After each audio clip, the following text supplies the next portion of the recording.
माबायदि गजोब्बाय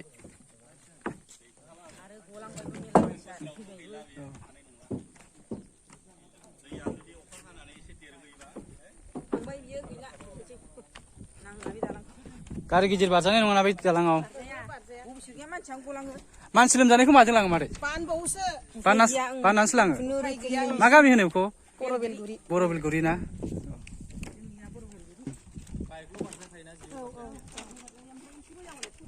फैना नायफैयाखै नामा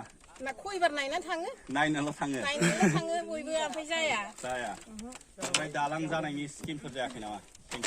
जाबाय होनो माथो जाथारा खालमासिथ' नोंसोर थाबायनो हानाय नंला जोङो देग्लाय दैलाङावनो खुनुरुखुमसो जादों आरो दैयाबोथ' जि गोथौ आरो मानसिबो गलाङो बिराद गलाङोबो नामा गोथौथारना दैयाबो सोरबा जौ लोंना फैबाथ' गलांगोन बहाय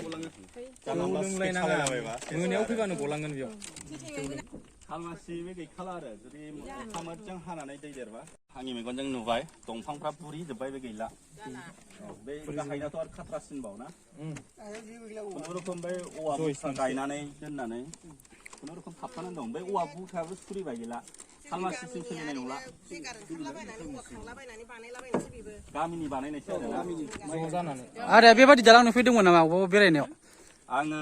दासिमावथ' नुवाखैमोन फार्स्ट टाइम गोदो उन्दै समाव जेनेबा दा बेबायदि दालां नुवाखै 25 बोसोर सिगां 20 बोसोर 30 बोसोर सिगाङाव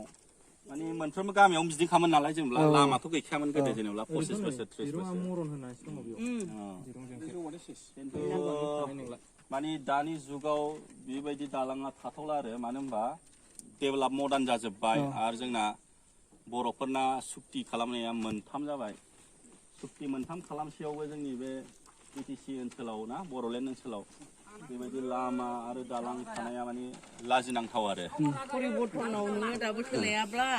परिबर्तन सरखार होनदों माखौथो जों एथ' खस्थ' खालायखो परिबर्तननि थाखाय जोंबो बिदिखौ लुबैनानैसो जोंथ' घरे घरे न' नाङा जोंनो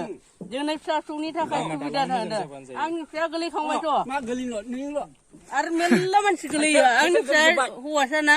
एसे दुगा दबो नालाय उन्दैफोराथ' नों एसेबाबो माबाखाना ओंखार होनबाबो ओंखारा ओमफ्राय दानलिना गोलैखांबाय